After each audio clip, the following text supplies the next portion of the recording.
Buenas a todos.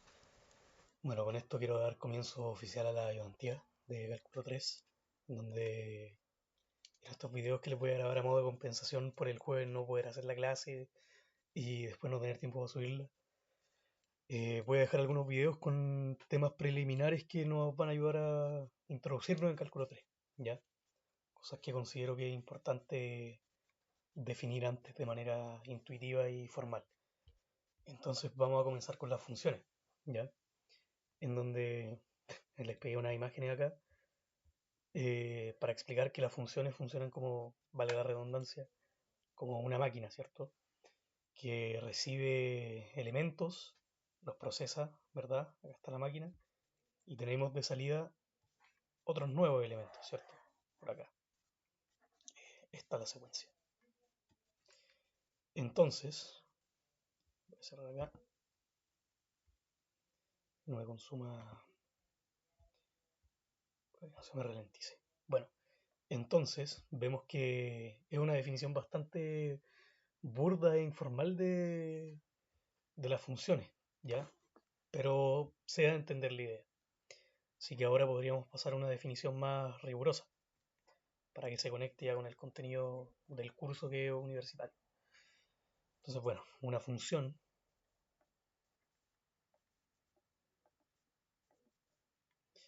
es una regla de correspondencia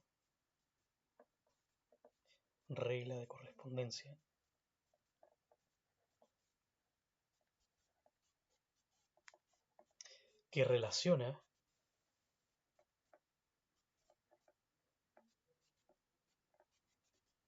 mediante una expresión analítica. ¿A qué me refiero con esto? Con expresión analítica me refiero a la ecuación de la función, es decir, a la fórmula, por así decirlo, lo simbólico, ¿ya? Relacionado mediante una expresión analítica a un conjunto A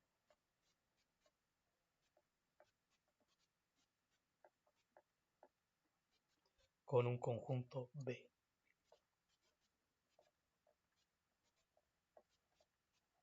¿Ya?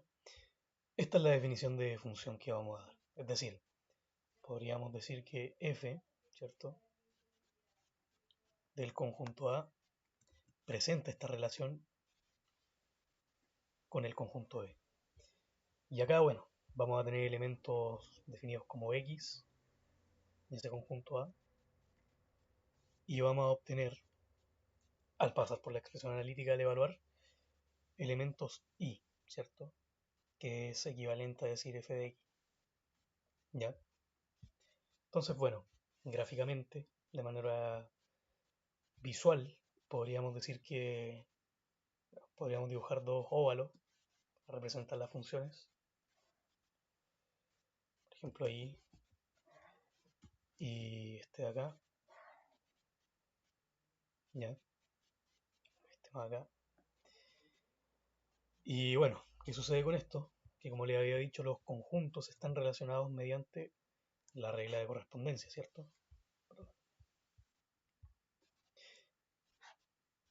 Mediante una expresión analítica, ¿ya? F, ¿ok? Vamos a tener por acá entonces el conjunto A y el conjunto B. Y tenemos que dentro de esos conjuntos van a haber distintos elementos, ¿ya?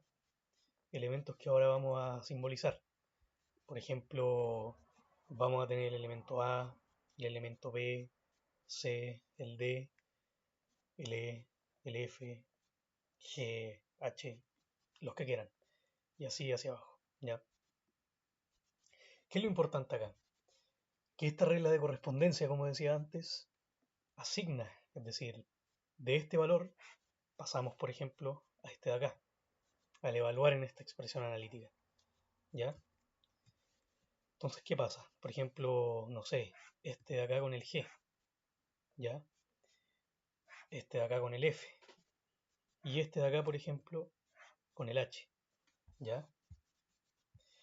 De aquí nosotros podemos clasificar las funciones en tipos. Por ejemplo, en cálculo 3 nos va a interesar definir y diferenciar entre funciones escalares, ¿ya? Que las funciones escalares básicamente vamos a definirlas así, miren. Supongan que ahora A, ¿ya? ¿Cierto? El dominio va a estar en los reales y en el codominio. Son conceptos que vamos a ir definiendo después. Van a estar, perdón, en Rn mejor lo voy a colocar. O dejémoslo en R, dejémoslo en R.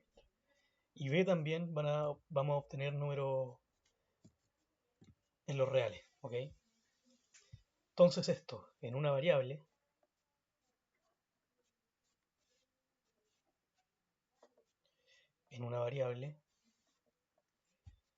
definiríamos una función de esta forma, como elementos en un conjunto de llegada R y con salidas en R también, ¿cierto?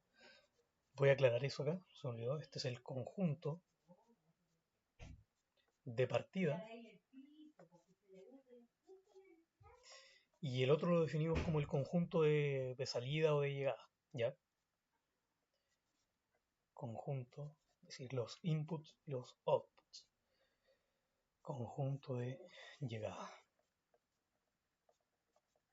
¿ya? Entonces en una variable tenemos eso, ¿ok? En dos variables o en varias variables vamos a tener que esas funciones se definen de la siguiente forma. Como R, N, ¿ya? A R. Porque estamos definiendo primero las escalares. ¿A qué me estoy refiriendo con esto? A que el valor de salida que obtenemos es un escalar, ¿ya? Es decir, es un numerito. Lo voy a señalar acá. Valor de salida escalar, ¿ya? Entonces así definimos las funciones escalares para varias variables, ¿ya? Vamos a ir ahora a definir las funciones vectoriales, que por el momento en cálculo 3, la primera unidad, no nos van a interesar mucho, debido a que cobran más importancia en la tercera unidad con teorema de Green, Gauss, que parametrizar funciones, etc. Entonces acá vamos con funciones vectoriales, que igual las voy a definir. Funciones vectoriales. Y bueno, ¿cómo vamos a definir estas funciones? Estas funciones son, bueno, como dije antes, regla, eh, regla de correspondencia, definámosla así, que recibe como entrada, que recibe en el conjunto A, pongámosle mejor,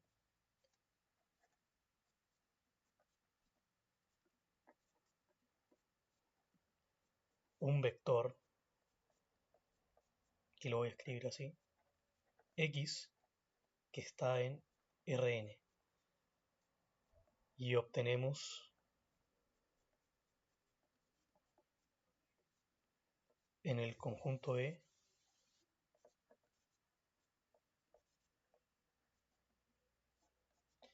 un vector,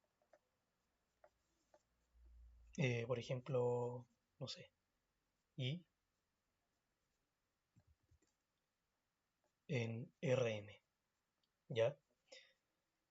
Es decir, las funciones que son escalares, perdón, vectoriales, las definimos de la siguiente forma. Como D, que es el dominio de la función, que a su vez el dominio es un subconjunto del conjunto A de partida, en Rn a Rm, ¿ya? Ahí definimos las funciones vectoriales. Ejemplo de función vectorial, no sé, por ejemplo, bueno, antes de definir esto, voy a aclarar el tema de los vectores, ¿cierto? Que teníamos un vector X, esto es importante definirlo, disculpen, X1, X sub 2, así hasta X sub n, ¿ya? Bueno, con Y, ¿verdad? Que va de 1 a n, ¿ok? En donde x sub i, ¿cierto? Los subíndices que están acá son funciones, esto es importante, escalares. ¿Ya? Ejemplo. Tenemos, por ejemplo, la función que va desde, me gusta ponerle acá el subconjunto, de R2 a R, que esa función es, no sé, f de x, y, ¿ya? Y acá tendríamos a x al cuadrado más y cuadrado, coma, no sé, Euler a la x seno de i. Ahí, ¿ya? Como pueden ver, estas son funciones que son escalares, es decir, acá estas van a ser funciones, ¿cierto? Que tenemos valores x y valores y estamos obteniendo acá un valor z, que sería la altura, ¿cierto? Que esto es equivalente a decir f de x, y, ¿ya? Entonces, como ven, esta es una función vectorial y sus componentes, es decir, x sub 1 y x sub 2, como lo definí aquí arriba, son funciones a su vez escalares, ¿ya?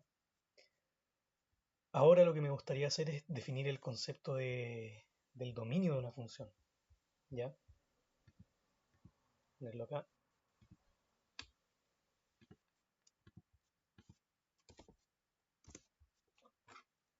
Disculpen. Dominio, entonces.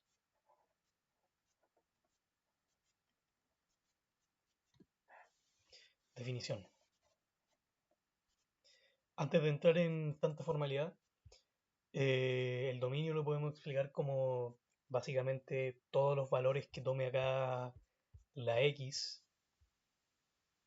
en la otra página, todos los valores que tome x, que pueden ser a, b, c, d, por ejemplo, que hagan que la función básicamente exista en ese punto, esté definida. ¿Ya? Ese es el dominio. Entonces ahora lo vamos a definir acá. Definición. Sea f de sub Rn a R, ¿ya? El dominio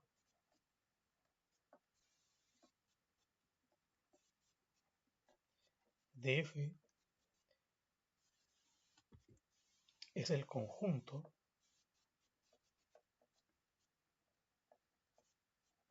de puntos x en Rn, ¿ya? Para los cuales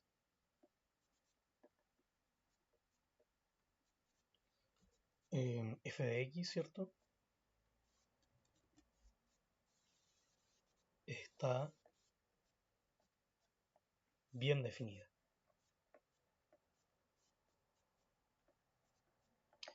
Es decir, nos referimos a lo siguiente, matemáticamente hablando. Dominio de f lo denotamos así, o a mí por lo menos me gusta denotarlo así. Es los x en Rn, ¿cierto? Tal que f de x está bien definida.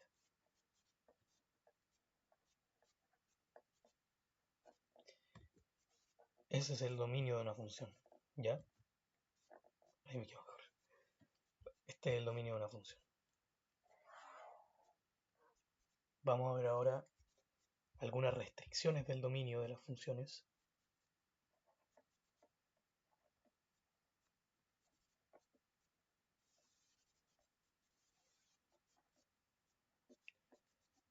Restricciones del dominio, en donde como primera restricción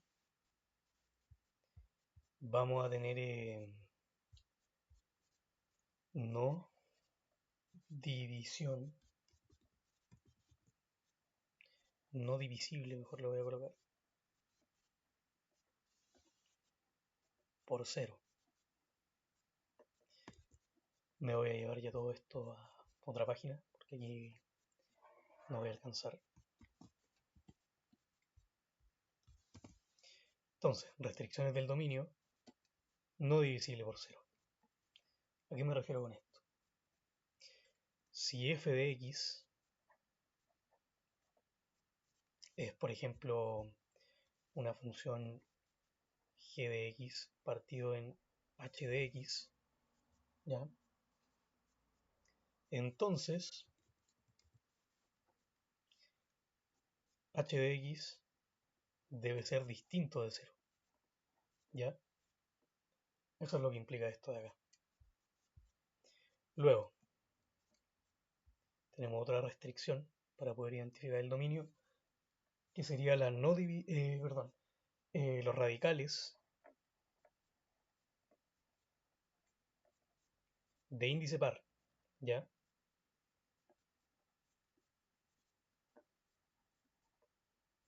¿Qué me refiero con esto? Lo siguiente. Si f de x, por ejemplo, es igual a la raíz de g de x con acá un radical k, con k un número par.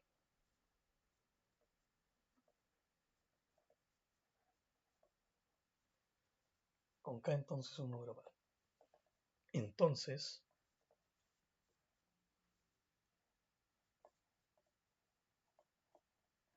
¿qué tiene que ocurrir?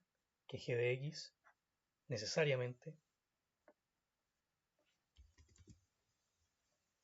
debe ser, ¿cierto?, mayor o igual a cero.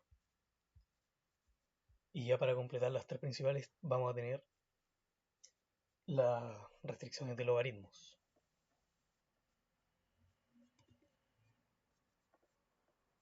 ¿Ya? ¿Cuáles son las de logaritmos? Por ejemplo, si f de x es igual al logaritmo natural de, por ejemplo, una g de x. ¿Ya? Entonces, recuerden que acá pongo g de x y todo eso para generalizar esto, pero puede ser una constante, por ejemplo, 1, o pueden ser números, ¿ya? Entonces g de x, y aquí es obvio, tiene que ser distinto de cero, o sea, perdón, mayor que cero, ¿ya? ¿Por qué? Fíjense en lo siguiente. Dijimos que la función era esta, entonces podemos escribirla de la siguiente forma, como el logaritmo natural de g de x, ¿cierto? ¿Y qué podemos hacer? Por ejemplo, aplicar exponencial a ambos lados, ¿ya? Acá nos quedaría e a la i es igual a la exponencial a la g de x, ¿cierto? Sabemos que porque son operaciones inversas podemos acá simplificar y nos queda que la exponencial a la i es igual a g de x, ¿ya?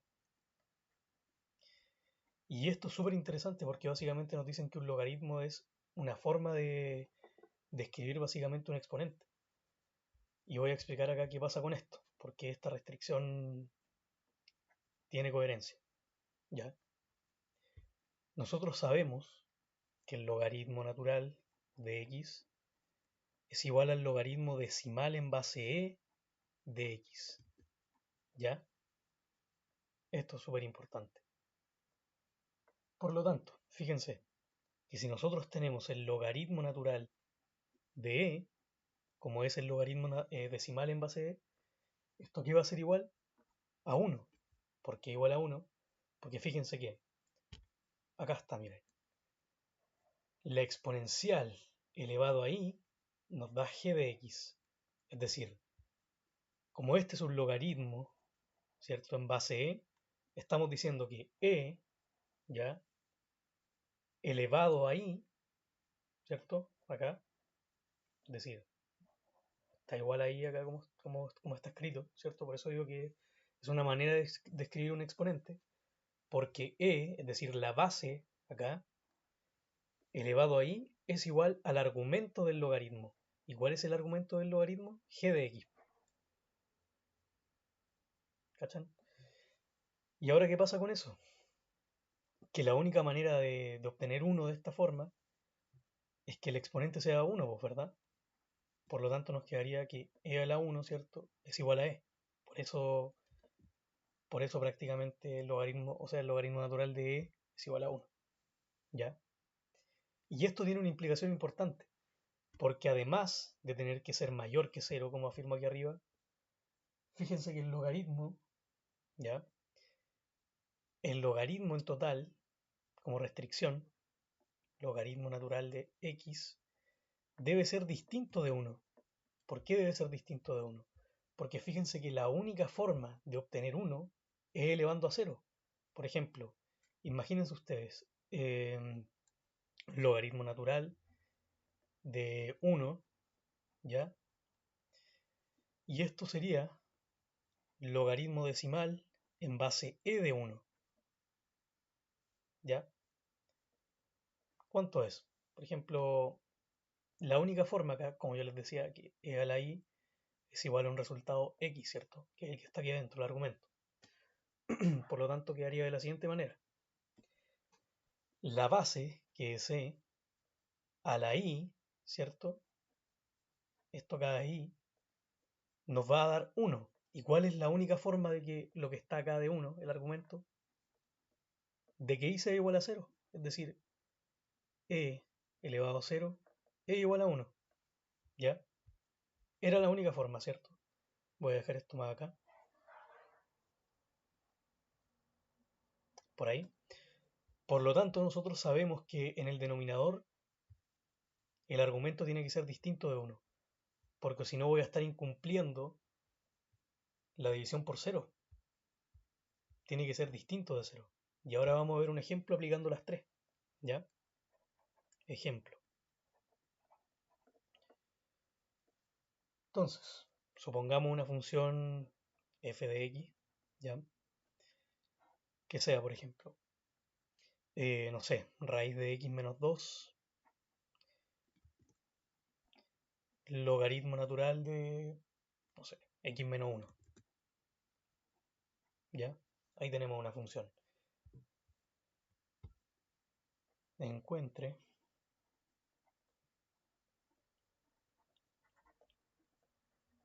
el dominio de f. ¿Cómo vamos a hacer esto?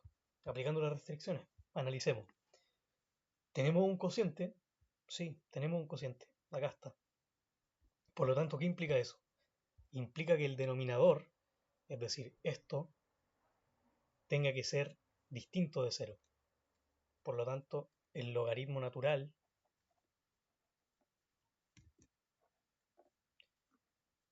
de x menos 1 tiene que ser distinto de 0. ¿Ya? ¿Qué más tenemos? Fijémonos. Tenemos también una raíz, ¿cierto? ¿Qué implica esa raíz? Que x menos 2 tenga que ser mayor o igual a 0, ¿cierto? Y acá tenemos que x tiene que ser mayor o igual a 2, si sumamos 2 a ambos lados en ambos miembros, ¿cierto? ¿Qué más tenemos? Tenemos el logaritmo natural, ¿verdad? Por lo tanto, x menos 1 tiene que ser, como habíamos dicho, mayor a 0. Es decir, x tiene que ser mayor que 1. ¿Ya? Y además lo que estaba explicando acá, el argumento debe ser distinto de 0. Es decir, que x menos 1 debe ser distinto, ¿cierto? De 1, perdón. Había dicho de 0. Tiene que ser distinto de 1. ¿Qué pasa si sumamos 1, ¿cierto? A ambos lados, es decir, a ambos miembros. Acá, ¿cierto? Simplifico y me queda que x debe ser distinto de 2. Si nosotros acá analizamos todas las restricciones que teníamos, fíjense, tiene que ser distinto de 0, tiene que ser acá mayor o igual a 2, ¿ya? Y tiene que ser mayor a 1. Con lo que llegamos acá, fíjense, tiene que ser distinto de 2, por lo tanto, esta de acá, la única forma es que x sea mayor a 2, ¿cierto? Porque este es mayor o igual. Y este x mayor a 1 ya cumple si nosotros obtuvimos que x es distinto de 2, ¿cachai? Por lo tanto, combinando ambas restricciones, podríamos decir que x tiene que ser mayor a 2, de manera estricta, ya que acá estamos viendo que tiene que ser diferente, y acá estamos viendo que es mayor o igual y que es mayor que 1. Por lo tanto, la conclusión es que el dominio implica que x debe ser mayor a 2, estricto. Voy a anotar por acá. Por lo tanto,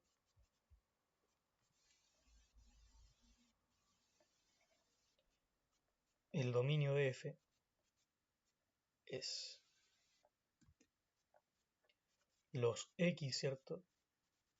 En R, tal que x sea mayor estricto que 2. Ese es el dominio de la función. ¿Ya? Y ahora me gustaría pasar a la clasificación de las funciones. Ejemplo, partamos con la inyectividad. ¿Ya? No, perdón, me faltó algo. Dije que iba a definir la imagen primero. Es cierto. Vamos con imagen. ¿Ya?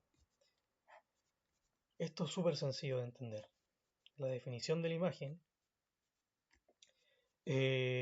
decimos que el conjunto, ¿ya? De valores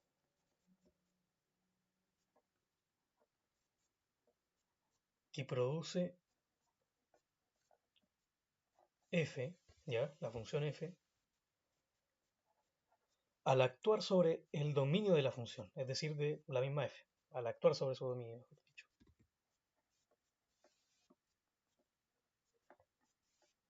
Sobre su dominio. ¿Ya? ¿Cómo lo podemos definir? Como y denotar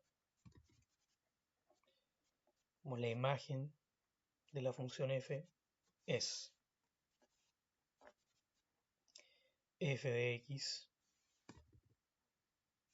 tal que x está en el dominio de f, ¿cierto? Y esto está contenido o igual en b. Acá pasa algo interesante, ya que con estas definiciones, nota acá voy a dejar,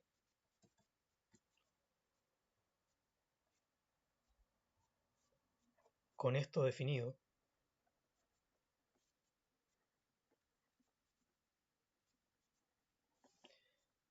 notamos que la imagen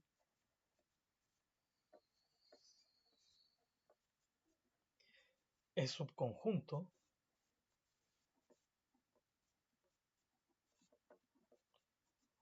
de B, es decir, del conjunto de llegada, ¿cierto? Del conjunto de salida, ¿ya? Como el dominio que habíamos definido arriba que tiene que ser, o sea, perdón, que es un subconjunto de A, ¿ya? Vamos a ir ahora con la inyectividad, que ahora sí vamos a la clasificación de funciones, así que lo voy a dejar mejor escrito así. Clasificación de funciones.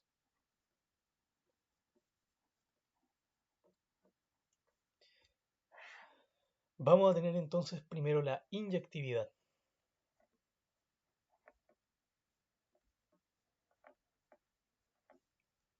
Que es una propiedad fundamental de las funciones. Entonces, sea un conjunto A, ¿cierto?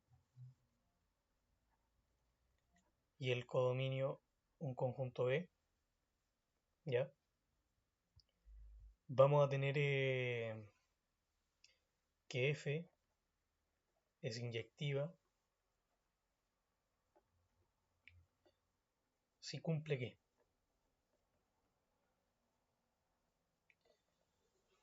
Si cumple que F evaluado en un X sub 1 es igual a un F evaluado en X sub 2. Y entonces eso implica que X sub 1 debe ser necesariamente igual a X sub 2, ¿cierto? Para todo, terrible ese, para todo X sub 1 y X sub 2, ¿cierto? Pertenecientes al conjunto A, ¿ya?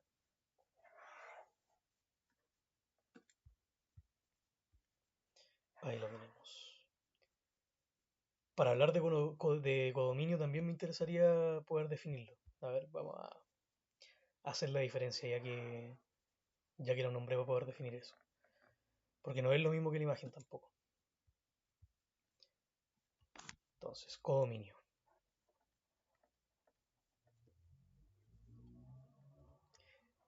Es el conjunto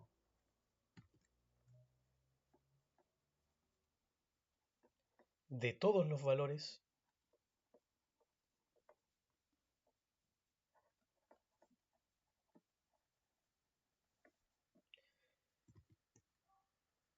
en el rango de salida.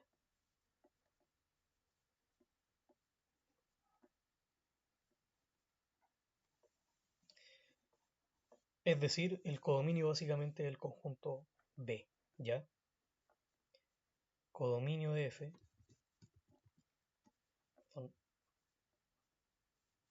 es básicamente equivalente al conjunto B, ¿ya? Por lo tanto, podemos afirmar de que la imagen, ¿cierto?, de F está contenida en el codominio de F, ya que el codominio de F representa todos los valores es decir, todos los elementos de ese conjunto de llegada, ¿cierto? La imagen solamente representa los elementos que tienen una preimagen, es decir, elementos en el dominio, ¿ya? Vamos ahora a terminar de definir estos conceptos de inyectividad. Vamos a ir con la sobreyectividad y la biyectividad. Entonces, habíamos dicho que la inyectividad era que si dos elementos eran iguales, cuando fueran evaluados, también sus funciones, siendo evaluadas por esos elementos, iban a ser las mismas, lo que implica que cada elemento del conjunto de partida está relacionado con un elemento del conjunto de llegada, ¿ya? Y ahora vamos con la sobreyectividad.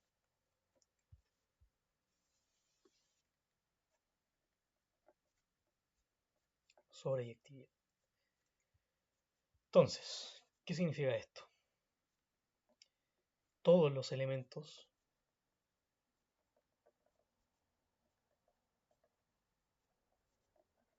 del codominio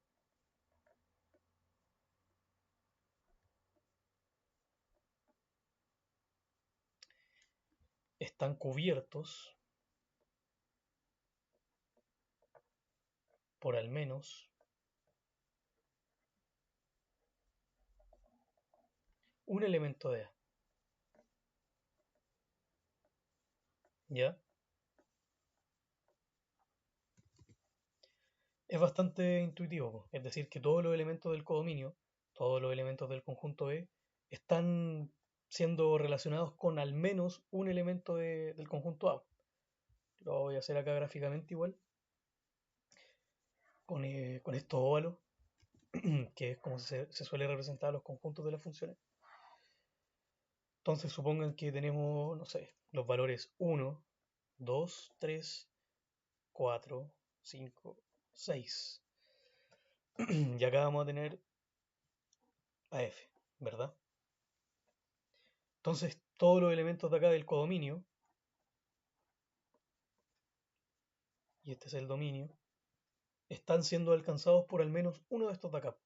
Es decir, el 1 con el 5, el 3 con el 4 y el 2 con el 6. Ninguno de los que están acá queda solo, ¿cachai? Ninguno está siendo ignorado por alguno de estos elementos de acá. Eso es básicamente la sobreyectividad de una función.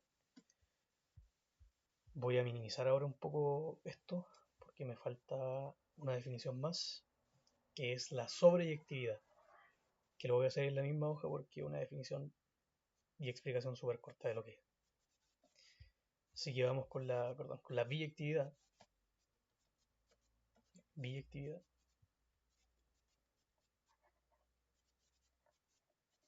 Que la definición también es bastante intuitiva, ¿ya? Básicamente la biyectividad es una función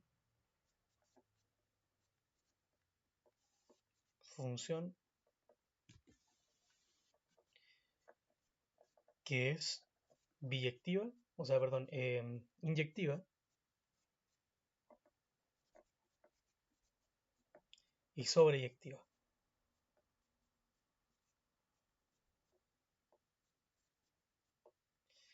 ¿Qué estoy diciendo con esto? Que básicamente cumple con lo siguiente. ¿Cumple con qué? Con que f de x sub 1 es igual a f de x sub 2, y esto implica que x1, ¿cierto?, sea igual a x sub 2 para todo x sub i en a. Y además también cumple con que para todo i, voy a anotar igual la definición matemática de la sobreyectividad, que le voy a hacer ahora recién, que es también bastante intuitiva, que es para todo i, perdón, para todo i en el conjunto B, ya que i son los valores de llegada, existe un x en A, ¿ya? Tal que f de x es igual a i, ¿ya? Esa es la definición. Entonces, para todo i en B, existe x en A, tal que f de x es igual a i. Y estas dos, ¿cierto? Lo voy a poner, por lo tanto, f, no, lo voy a poner así, biyectividad